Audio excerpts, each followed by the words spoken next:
खड़गे जी और राहुल गांधी में कोई फ़र्क नहीं, दोनों जोकर हैं और दोनों जोकर हैं। और ये लोग खड़गे जी जिनको खड़ा किया है वो पंचायत के इलेक्शन जीतने के लायक नहीं है, और तो बताओ देश तो क्या चलाएंगे वो। और जिस राहुल गांधी की आप बात कर रहे हो वो ऐसा लग रहा है जैसे he is belongs to Pakistan, जो देश के जाके बाहर जो बेइज्जती करता है, देश को नीचा दिखाता है क्या है। और रही बात मोदी जी को इस बार तो क्या 2024 तो क्या, अगर 2029 में भी खड़े होंगे ना उनको कोई हिला नहीं सकता। उनको जिताने के लिए हम अपना घर बार भी बेचेंगे।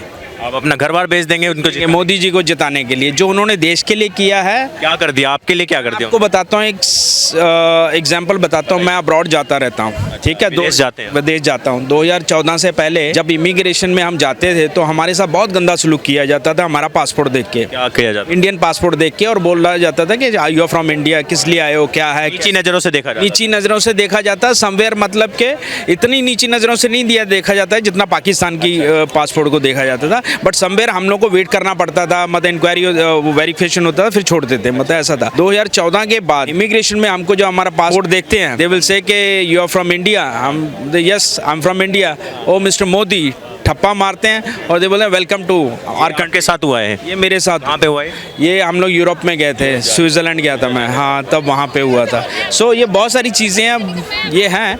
और मोदी जी देश के लिए बहुत अच्छा कर रहे हैं। Basically I am from Punjab. Punjab में जो इस बार विंटर में जो हाल होता था आज से 10-12 साल पहले, तो मतलब फॉग्स में जो एक्सीडेंट होते थे, मतलब आज जो हाईवे बने हैं हर गाँव, जो मतलब जो नितिन गडकरी जिनके पास मिनिस्ट्री ऑफ हाईवे है, बहुत अच्छा काम किया। But end of the day central की गाइडलाइन लेके चलते हैं ना, वो भी मतलब बहुत अच्छी प्रोग्रेस हुई है। 2014 से पहले क्या हाल था? पहले भी आप जाते रहे? 12 में गया था मैं, तो वहाँ पे था। आज मैं आपको बताता हूँ, मेरे रिलेटिव्स ऑलमोस्ट अमेरिका में भी रहते हैं, बहुत जगह रहते हैं। तो 2014 से पहले मैंने भी मन बनाया था कि हिंदुस्तान छोड़ के चला जाऊँ, क्योंकि जिस हिसाब से सिचुएशन थी, बहुत सारे स्कैम्स हो रहे, बहुत सारे स्कैम हो रहे थे, लग ही नहीं रहा था कोई फ्यूचर है या आने वाले कल का कोई फ्यूचर है। तो 2000 जैसे ही मोदी जी आए, थोड़ी उम्मीद जगी, जैसे ये as a prime minister announce हुए कि ये बनने वाले हैं या ये वो होंगे, तो उसके बाद फिर कैंसिल कर दिया जाना बाहर सेटलमेंट। और मेरे रिलेटिव जो बोल रहे हैं वो इतना प्राउड फील करते हैं अब्रॉड में कि we are proud of mister Modi ji, जो उन्होंने काम किया, जो इज्जत बनाई है वहाँ पे।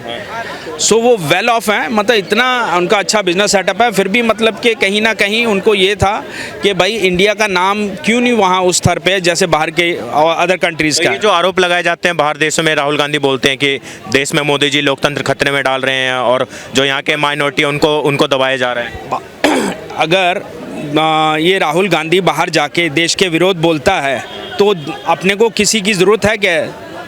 देशद्रोही जैसे काम तो वो खुद कर रहा है, गलत काम है, नहीं करना चाहिए, पब्लिक को नहीं पसंद है। और फिर भी क्या मुंह लेके उस पर कोई एक्शन नहीं होता, गलत बात है। लेकिन मुझे लगता है राहुल गांधी पे एक्शन होना चाहिए अगर वो ऐसी हरकत करता है। महागठबंधन जिस तरीके से राहुल गांधी का फेस पोर्ट्रे कर रहा था, हाईलाइट करने की कोशिश कर रहा था एज अ प्राइम मिनिस्टर, अब लास्ट में जाके ऐसे ही जो अफवाहें उड़ रही है और ये प्रस्ताव कल दिया गया है कि खड़गे जी प्रधानमंत्री बनेंगे, इस पर क्या? मैं आपको बता दूं, ये सिर्फ फोटो सेशन होता है, कुछ दम नहीं है इनमें। ये आपस में, इनमें बहुत सारे आपस में ही वो हैं और लड़ के वो कर रहे हैं, मतलब कि हमको ये मिल जाए, हमको वो मिल जाए, ये अभी उस पर विचार कर रहे हैं। और एंड ऑफ द डे इनका कोई रिजल्ट नहीं आएगा, ज़ीरो। और ये विपक्ष जो है ये होना ही नहीं चाहिए ऐसे विपक्ष। महागठबंधन जो विपक्ष में खड़ा है, तो ऐसा ये विपक्ष से अच्छा है कि हमारे सामने विपक्ष होना ही नहीं चाहिए, क्योंकि ये तो देशद्रोही जैसे काम कर रहे हैं। मतलब हर चीज़ में, मतलब कोई ये उसके लिए नहीं वो कर रहे हैं, ये अपने आप के लिए लड़ रहे हैं कि हमको आगे क्या मिले। आपके पास क्या नाम है सर आपका? मैं प्रभात नायक। कहाँ से? मैं तो गोरखपुर यूपी से आया हूँ। उत्तर प्रदेश से आए आप, गोरखपुर बाबा जी के जगह से आए हैं आप। क्या नाम है सर आपका? श्री राम द्विवेदी। कहाँ से हैं? वाराणसी। वाराणसी से हैं। प्रधानमंत्री मोदी जी के शहर से आते हैं आप, उनके लोकसभा क्षेत्र से आते हैं। क्या बोलेंगे सर, ये जो कल महागठबंधन की बैठक हुई है और उसके बाद जो समीकरण बन रहा है, मोदी जी के खिलाफ गोलबंदी जो बन रही है, लग रहा है बनारस से आते आपके सांसद जी को हरा दिया जाएगा? प्रधानमंत्री के जो दावे कर रहे हैं लालू यादव या कांग्रेस वाले राहुल गांधी कि मोदी सरकार को उखाड़ फेंकेंगे, लग रहा है दावा? अभी ये 5 राज्यों में जो चुनाव हुआ तो उस समय भी ये ऐसे ही गोलबंदी कर रहे थे। और आपने मध्य प्रदेश में, छत्तीसगढ़ में, राजस्थान में इनको देखा कि क्या हश्र हुआ। देश और प्रदेश की जनता मोदी जी पे भरोसा करती है और मोदी जी को 2024 में फिर से सत्ता देने जा रही है। अगर विपक्ष को ये लगता है कि नहीं, देश की जनता उनको अवसर देने वाली है, तो ये वो भ्रम में है। और ये आपको जो एकजुटता दिख रही है ये हताशा और निराशा का बदौलत है। ये कुछ ही दिन में फिर देखेंगे टूट जाएंगे, बिखर जाएंगे और इनका अभी सीटों का बंटवारा का बारी आएगा। अभी बंगाल में ममता दीदी कुछ बोलेंगी, बिहार में तेजस्वी कुछ बोलेंगे, अभी उत्तर प्रदेश में हमारे अखिलेश जी कुछ बोलेंगे, तब तक इधर केजरीवाल जी कुछ बोलेंगे। ये लोग का कोई भरोसा नहीं है, ये लोग कोई सैद्धांतिक लोग नहीं हैं, ये लोग टिकाऊ लोग नहीं हैं। ये सत्ता के सिर्फ और सिर्फ सहारे अपना इनका क्या है कि धन को जुटाना, अपने एक कुछ चुनिंदा लोगों को लाभ पहुंचाना।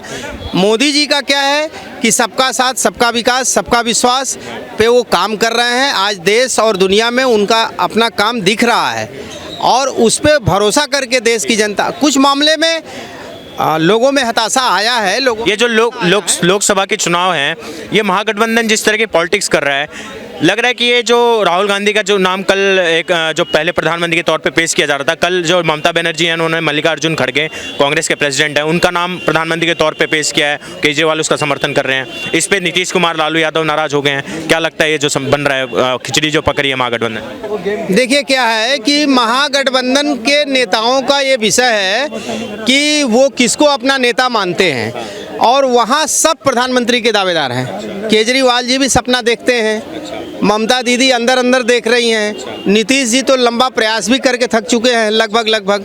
तो वहाँ अभी कौन क्या करेगा, किसको नेता घोषित करेंगे लोग, अभी ये सभी कुछ सब मामला गर्भ में है और हमें नहीं लगता कि वो बाहर निकल पाएगा। लगता है आपको ममता बनर्जी ने मल्लिकार्जुन खड़गे का नाम लिया, लग रहा है ममता दीदी हैं वो राहुल के नाम से राहुल जी से किनारा करना चाहती है या पल्ला झाड़ना चाहती है? ये तो उनका विषय है और ये भी उनकी सोची समझी एक अपनी प्लानिंग है। और चूंकि ये तो विपक्ष के भाई वो बड़े नेता हैं, वो लोग जाने इस बात को लेकर के, लेकिन ये आप जानिए कि उनके पास लीडरशिप का अभाव है और वो अनिश्चितता के दौर से गुजर रहे हैं। उनके पास कोई ऐसा नेता नहीं है जो कि सर्वमान्य हो।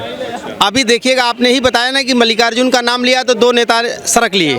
अभी देखिएगा धीरे धीरे उसी में से 3-4 नेता और निकल लेंगे। मैं आप लोगों को ये बोलना चाह रही हूँ कि आप रिपोर्टर हैं, आपका काम है अच्छा दिखाना, बुरा दिखाना, जो भी है। मैं आप लोगों से एक सवाल करती हूँ। जो बोला है वही दिखाएंगे हम, मतलब एडिट नहीं करेंगे। नहीं, मैं आपको ये बोल रही हूँ कि आप यहाँ पे हम धर्म पे भी क्यों बात करते हैं, हम इंसानियत पे क्यों बात नहीं करते? हम हिंदू मुसलमान पे या किसी और मतलब उन सब चीज़ों पे क्यों बात करते हैं? हमारा चाहे नेता हो या चाहे हमारे रिपोर्टर हो, चाहे कोई भी हो, हिंदू मुसलमान को आपस में कोई इंसानियत पे क्यों बात नहीं करता? मैडम ये मैसेज आप दूसरों को भी दे देना, हम तो समझ जाएंगे, लेकिन नहीं, दूसरे पक्ष को भी दो ना, आप दोनों तरफ। मैम ठीक है, थोड़ा सा आगे आ जाए अगर आपको। हाँ, अगर आप मैं ये बताइए 9 सालों में ये हिंदू मुसलमान टॉपिक से हटके भी डेवलपमेंट हुआ, ये लगता है कि आपस में यही चल रहा है। बाकी आम जनता से पूछिए आप कितनी डेवलपमेंट हुई है। बड़े लोग डेवलप हुए होंगे या मतलब आप गरीब जनता से किसी से पूछिए कि आपको अपने आप में, अपनी लाइफ में, अपने जॉब में या फिर कितना डेवलपमेंट मिला है। जॉब मिलता है, अगर आप कभी स्कूल नहीं जाओगे हैं, आपका मन नहीं है, लोग बोलते हैं ना बेरोजगारी। मेरी बात सुनिए ना मैडम, आप मेरी बात सुनिए ना मैडम, आप बेरोजगारी की बात कर रहे हैं ना, ठीक है। और रोजगार किसको नहीं मिलता? यहाँ कान में से मैल निकालने वाले 3,000 रुपये महीना रोज का 3-4 हज़ार कमाते हैं, ठीक है। जिसको काम नहीं करना ना, जो बेरोजगार बोलता है वो काम चोर है, ठीक है। जिसको काम करना है वो करेगा। कि हम इंसानियत पे क्यों बात नहीं करते हैं? हम थोड़ा टॉपिक अलग है हमारा आज, हमारा हाँ चलिए ठीक है, ओके, बिल्कुल ठीक है मैम, ओके।